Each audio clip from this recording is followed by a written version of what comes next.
Bismillahirrahmanirrahim. Assalamualaikum warahmatullahi wabarakatuh. Alhamdulillahirabbil alamin. Allahumma shalli ala Muhammad wa ala ali Muhammad. Apa kabar teman-teman semuanya? Bertemu lagi dengan saya di channel Mahkota Hati. Ya, seperti biasa saya tetap mendoakan buat teman-teman semuanya, semoga hidupnya barokah, berlimpah kaya ya. Insyaallah hutangnya lunas. Apalagi hari ini tanggal 1 Januari 2025. Kita memasukin awal tahun. Nah, di awal tahun ini ayo deh sama-sama saya mengajak Anda semuanya dimanapun kalian berada, ayo kita punya visi, kita punya tujuan yang jelas. Di 2025 ini kita bertekad, kita berjuang, dan kita berniat sungguh-sungguh harus merubah hidup kita lebih baik lagi daripada tahun 2024. Jadi hidup itu harus begitu, punya target, punya misi, punya tujuan, dan perjuangkan itu. Nah, teman-teman juga harus pahami ya bahwa perjuangan itu nggak semudah kita membalikkan telapak tangan. Namanya juga perjuangan tuh ada pengorbanan, capek, lelah. Ya memang itulah perjuangan. Nah, kalau hari ini, di awal tahun ini kita berharap buat teman-teman semua saat ini yang sedang sedang berjuang untuk masalahnya selesai, termasuk masalah hutang, ayo dong, bangkit. Nanti malam nih saya kasih triknya ya. Nanti malam coba deh mulain sholat taubat, kemudian merenung. Apalagi merenungnya itu kita introspeksi, kita muhasabah di akhir malam, menjelang-jelang sepertiga malam akhir tuh Anda sholat malam nih, sholat tahajud. Di situ Anda merenung dan Anda berniatlah benar-benar di tahun 2025 ini Anda maunya seperti apa, Anda ingin hidup seperti apa. Kalau Anda punya masalah nggak selesai-selesai, termasuk masalah hutang nggak selesai, ayo dong bicara pada diri sendiri, tunjukkan pada alam semesta, tunjukkan kepada Allah bahwa Anda kuat, bahwa Anda layak untuk sukses, bahwa Anda layak untuk bahagia, bahwa Anda layak ditolong sama Allah. Harus begitu. Sholat tobat, kemudian sholat tahajud. Setelah sholat tahajud, dalam hati bertekad, ya Allah, ini awal tahun, hamba niat untuk merubah kehidupan Anda, kehidupan hamba menjadi lebih baik lagi. Hamba berniat dan berjuang, bertekad untuk bisa menyelesaikan semua masalah yang hamba hadapin. Lunas hutang, rezeki lancar, keluarga harmonis, kemudian impian-impian terkabul. Harus punya target. Gini teman-teman semuanya, kita silakan saja mau berencana, pingin A, B, C, D sampai Z, monggo. Tetap penentunya itu ada Allah. Tapi kita juga harus punya target, punya tujuan. Perkara hasil nanti seperti apa, wallahu alam, terserah. Allah itu mau ngasihnya kapan, itu bukan urusan kita. Yang terpenting itu kita punya niat dulu, kita punya motivasi, punya tujuan jelas bahwa tahun 2025 ini kita harus berubah jadi lebih baik lagi. Nah, nanti di video-video selanjutnya insya Allah ya saya mulai aktif kembali di YouTube ya. Pelan-pelan step by step itu saya akan paparkan ulang lagi video-video saya di awal itu yang terkait masalah hutang, amalannya, kemudian bagaimana tata caranya, menyikapinya, menghadapinya, insya Allah pelan-pelan. Tapi yang terpenting itu coba pelan-pelan Anda mulai berpikir dan introspeksi diri. Sebenarnya hidup ini untuk apa sih? Tujuan kita ini mau ngapain di dunia ini? Apakah hanya sekedar untuk memuaskan perut kita saja, memuaskan nafsu kita saja? Nggak seperti itu. Kita hidup di dunia itu punya tujuan yang jelas, bahwa Allah itu Tuhan kita, Allah itu yang wajib kita sembah. Nah, kita diciptakan di dunia ini kan bukan salah satu tujuannya adalah untuk menyembah dan mengabdi kepada Allah. Nah, mulai hari ini, tahun ini, ayo dong bangkit. Perbaikin ibadah, berniatlah untuk memperbaiki diri, memperbaiki ibadah. Yang paling penting, perbaikin hubungan kita ke Allah.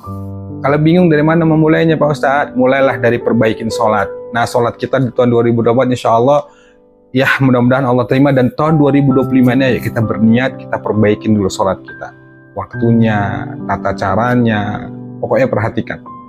Ayo, harus punya misi-misi. Kemudian ibadah-ibadah kita tata. Jadi Anda jangan berfokus lagi pada masalah. Kesampingkan dulu masalahnya. Anda lebih berpikir pada bagaimana rezeki itu lancar ke diri kita. Bagaimana rezeki itu lancar di kehidupan kita. Nah, caranya bagaimana? Caranya libatkan Allah. Nah, berjalanlah, selesaikanlah masalah itu dengan melibatkan Allah. Jangan lagi mengandalkan logika. Masalah kita bukan kita tetap berpikir, tapi presentasinya lebih tinggikanlah, lebih besarkanlah, melibatkan Allah dibanding yang lain-lainnya. Ingat teman-teman, rumusnya begini ya, lakukan saja, amalkan saja, kerjakan saja, biarkan Allah yang menyempurnakan itu. Amalkan, lakukan, lepaskan, ya sebenarnya banyak ya kata-kata itu. Yang penting lakukan saja. jangan berfokus pada hasil, jangan berfokus pada keajaiban. Nah, ini yang bertanya ke saya ini tentang keajaiban, kok nggak dapat keajaiban, sudah tahajud, sudah sedekah, sudah istighfar, sudah melakukan banyak ibadah, kok nggak dapat keajaiban ya Ustaz? Ini yang bertanya ke saya ini banyak sekali. Nah, itu saya bilang inti tuh nggak usah berpikir keajaiban deh. Ayo deh 2025 ini bangkit, 2020 ini bener-bener kita fight. Kalau bahasa gaulnya fight ya, fight, berjuang bahwa tahun 2020 insya Allah hidupku berubah. Bila perlu ini ya, inti harus bilang tuh selesai sholat, ya Allah Bismillah, ya Allah tahun 2025 paling lama setahun insya Allah hutangku lunas. Gitu, harus punya motivasi, jangan jadi the loser, jadi the winner dong, jadi pemenang. Kalau hari ini Anda dimaki-maki, Anda belum bisa bayar utang, Anda dihina segala macam, ayo bangkit. Kan selalu saya bilang ya bahwa masalah yang Allah hadirkan ke diri kita itu kita sudah dipastikan mampu. Anda termasuk orang yang dipilih sama Allah untuk menghadapi masalah yang Anda saat ini terima.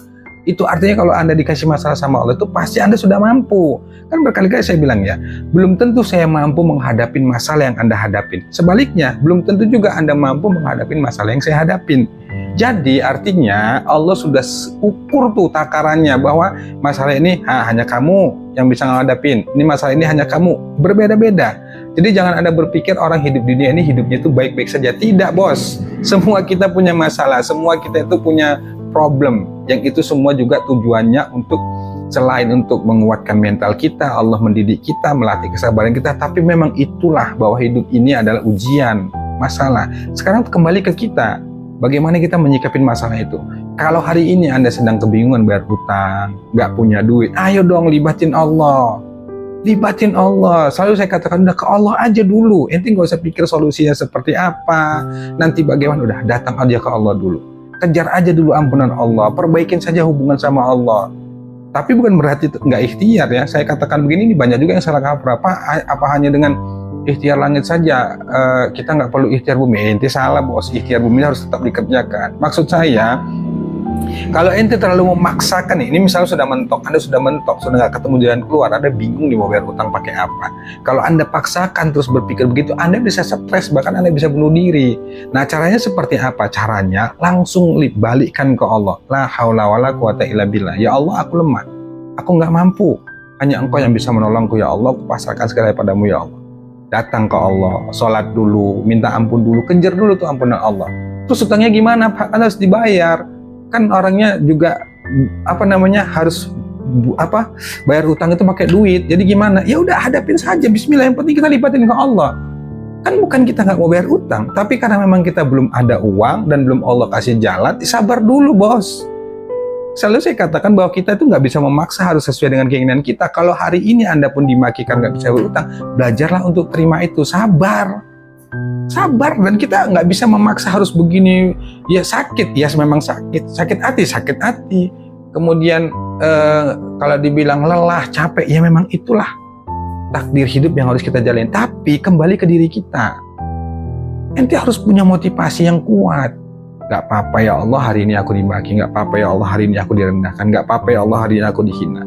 Insya Allah tahun depan, bulan depan, minggu depan, esok harus punya begitu. Insya Allah semuanya akan beres, semuanya akan berubah. Yang tadinya aku dimaki, insya Allah dihargai. Pokoknya harus punya motivasi, punya kemauan yang kuat. Kenapa? Karena Allah tuh sesuai dengan prasangka hambanya. Kalau ente berfokusnya pada masalah, gimana ini ya, nggak punya uang, ente nggak bakal mampu bos. Percaya sama omongan saya. Caranya bagaimana? Ya nggak ada cara lain kecuali balikkan semuanya ke Allah. Hadapi semuanya dan percayalah Allah itu kasih masalah ke kita, kasih ujian sudah sesuai dengan kemampuan kita. Kalau ente bilang, Pak Ustadz nggak mampu lagi nih Pak, saya capek, udah nyerah, sudah lelah, itu karena ente nggak ngelibatin Allah. Makanya yang bertanya ke saya itu ya selalu saya bilang ya Pak, gimana ya orangnya nagih maksa, saya udah jelasin tapi mereka nggak mau tahu, harus minta duit. Terus ente mau ngapain, mau berbuat apa, ya kan sudah kita jelaskan. Dimarahi, dimaki, ya itu resiko harus diterima.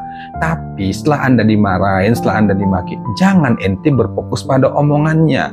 Lepaskan saja, ikhlaskan. Ya Allah, alhamdulillah tadi baru dimaki-maki. Ya Allah, alhamdulillah tadi baru diancam. Alhamdulillah ya Allah tadi baru diancam, dimaki-maki. Nggak apa-apa ya Allah, hamba ikhlas, hamba ridha. Semuanya karena takdirmu, semuanya sudah ketetapanmu ya Allah.